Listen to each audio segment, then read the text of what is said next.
உங்கள் favourite TV ஷோக்களை இனி miss பண்ண தேவையில்லை. ZEE5 இல் முற்றிலும் இலவசமாக காணுங்கள், இங்கேயும் எப்பொழுதும். மா, எனக்கு தெரிஞ்சவங்க ஒருத்தங்க இருக்காங்க. அவங்க கிட்ட நான் கேட்டு பாக்குறேன். ஆனா அதுவும் கிடைக்குமான்னு சரியா சொல்ல முடியலமா. சுமதி, உனக்கு ரொம்ப புண்ணியமா போகுமா? எனக்கு இவரை விட்ட வேற நாதியே இல்ல. இவருக்கு ஏதாவது ஒண்ணுன்னா அப்புறம் நான் இவர் கூடவே போய் சேர்ந்துருவேன்.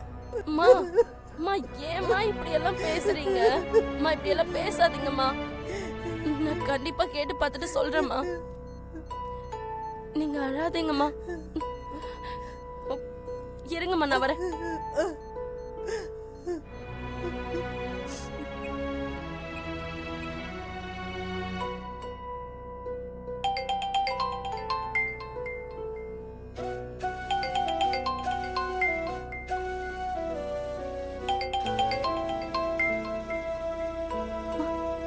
சுமதிதா,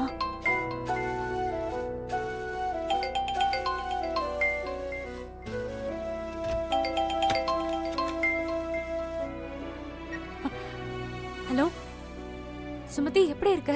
அங்க ஏதாவது பிரச்சனையா? துளசி, அப்பாக்கு நெஞ்சு வலி வந்து ஹாஸ்பிட்டல்ல சேர்த்திருக்கோண்டி.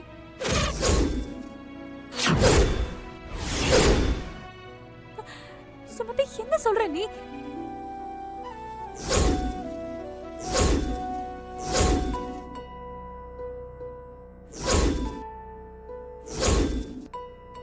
அவருக்கு ஹார்ட் அட்டாக் வந்திருக்குமா? உடனே ஆபரேஷன் பண்ணாதான் அவர் உயிரை காப்பாற்ற முடியுமா? இப்போ அப்பா எப்படி இருக்காரு? அப்பாக்கு உடனே ஆபரேஷன் பண்ணணுமா துளசி? 5 லட்சம் ரூபாய் ஆகுமா? 5 லட்சமா? ஆமா, அப்பாக்கு உடனே ஆபரேஷன் பண்ணணுமா துளசி? 5 லட்சம் ரூபாய் ஆகுமா? 5 லட்சமா? ஆமா. சித்தி நேரா சேது கிட்ட போய் கேட்டிருக்காங்க. ஆனா அவன் கொஞ்சம் கூட ஈவிரக்கமே இல்லாம திட்டி அசிங்கப்படுத்தி அனுப்பியிருக்கான். எல்லாமே என்னாலதான் சுமதி. என் ஒருத்திக்காக தான் அங்க எல்லாருமே கஷ்டப்பட்டுட்டு இருக்காங்க. நான் ஒழுங்கா அந்த சேதுவோடவே இருந்திருந்தா இந்த மாதிரி சமயத்துல அவன் உதவி பண்ணிருப்பான்ல. ஏய், நீ ஏண்டி அத பத்தி எல்லாம் யோசிக்கிற? இல்ல சுமதி, நான் ரொம்ப சுயநலமா இருந்துட்டேன்னு தோணுது. நான் வேணா இப்பவே சேதுவை பார்த்து நடந்த எல்லாத்துக்கும் மன்னிப்பு கேட்டா அவன் கண்டிப்பா அப்பாவோட ஆபரேஷனுக்கு பணம் கொடுப்பான்ல. ஷோ, உனக்கு என்ன பைத்தியம் அடி பிடிச்சிருக்கு? நீ அவன் கிட்ட போய் நிக்கிறதுக்கு பதிலா குடும்பத்தோட சேர்ந்து தற்கொலை பண்ணிக்கலாம். இதுக்கு அதுவே மேலு. அந்த கொலைகாரன் கிட்ட இருந்து நீ தப்பிச்சதே பெரிய விஷயம் துளசி. இப்ப நான் என்னடி பண்றது? சத்தியமா எனக்கும் ஒன்னும் தெரியலடி. உன்கிட்ட இது சொல்லணும்னு தான் நான் போனே பண்ணேன். சுமதி, நீ வேணா அப்பாவோட வீட அடமான வைக்கிறதுக்கு யாராவது இருக்காங்களான்னு கேட்டு பாரு. இல்ல பேங்க்ல கேட்டு பாரு. ஷோ, அதுக்கெல்லாம் இப்ப டைம் இல்லடி. ஹாஸ்பிட்டல்ல நாளைக்கே பணம் கட்ட சொல்லிருக்காங்க. நான் என்ன பண்றது?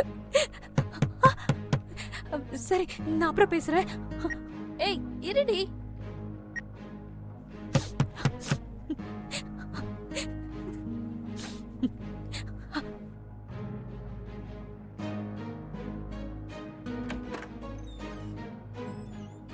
ஜனனி, இப்ப பரவாயில்லையா? பரவாயில்லைங்க. வா.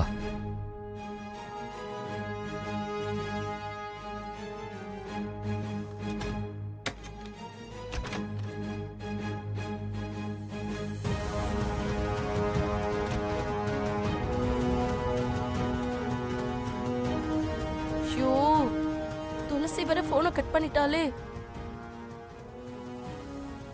நம்ம போன் பண்ணலாமா? எனக்கு மட்டும் ஏன் இப்படிலாம் நடக்குது? சேது அனுப்பின போட்டோவை அவங்க பாத்துட்டாங்களோன்னு பயந்து ஒரு வழியா தப்பிச்சு வந்தேன். இப்ப கொஞ்ச நேரம் கூட ஆகல, சுமதி போன் பண்ணி அப்பாக்கு ஹார்ட் அட்டாக்னு சொல்றா. 5 லட்சம் ரூபாய் பணத்துக்கு நான் என்ன பண்றது? ஐயோ, பேசாம சேது கிட்ட போய் சரண்டர் ஆயிடலாமா? எனக்கு என்னோட வாழ்க்கையை விட அப்பாவோட உயிர் தான் முக்கியம்.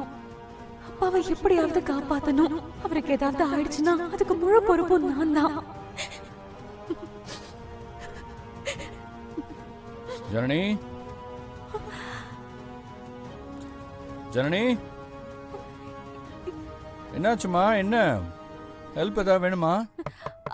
ஒன்றும் இல்லைங்க, வரேன். ஐயோ ஆல் ரைட், நான் வரணுமா? என்னாச்சு கண்ணில்? ஒன்றும் இல்லைங்க, பட்டாசு கண்ணில் விழுந்ததும் கொஞ்சம் பயந்துட்டேன். அதான் சரியாயிடுங்க, ஒன்றும் இல்லை. நீங்கள் தூங்குங்க. இல்லை இல்லை, படுத்துங்க. நீ ரெஸ்ட் எடு முதல்ல. You will be fine by tomorrow.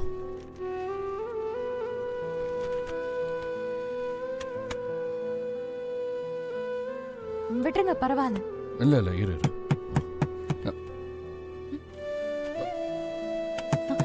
ஆமா, ஒரு நிமிஷம்.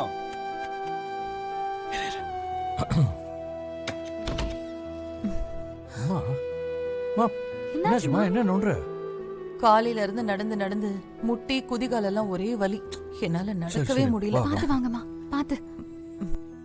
ஏம்மா, அதான் வீட்டில் இத்தனை பேர் இருக்கோம்ல, நீ ஒத்தால அது கஷ்டப்படணும். ஒரு நாளைக்கு தானப்பா, அதான் ஜனனி என் கூடவே இருக்கால. சரி, அது விடு. பார்த்து அம்மாடி ஜனனி, இந்தா இந்த நகையெல்லாம் எடுத்துட்டு போய் என் ரூம்ல இருக்கிற லாக்கர்ல ஐயோ வச்சிருக்கோம். அம்மா, நான் எப்படி? எல்லாரும் நகையை போட்டுக்கிட்டு கழட்டி அப்படியே வச்சுட்டு போயிட்டாங்க. எனக்கு கால் வலிக்குதுமா. இது உன் வீடு தானே, எதுக்கு நீ தயங்குற? இந்தா சாவிய புடி. வாங்கிக்க. புடி. அம்மா, இந்த நகைனா? அதையும் நீயே வச்சுக்கோ. இல்ல, நான் போகும்போதே கழட்டி வச்சிடுறேன். சரி சரி, நான் தூங்க போறேன். டேய், நீயும் தூங்குடா. இருமா, போனை வச்சுட்டியே இங்கேயே. பார்த்து போய் ரெஸ்ட் எடு. ஏதாவது தேவைப்படுச்சுன்னா சொல்லு, சரியா?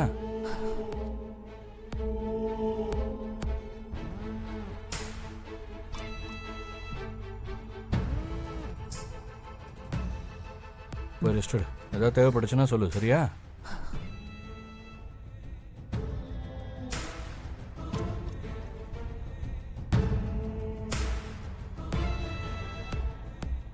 ஜனனி, போய் சீக்கிரமா வச்சுட்டு வா. வந்து படு, நீயும் டயர்டா இருப்பல்ல. போ.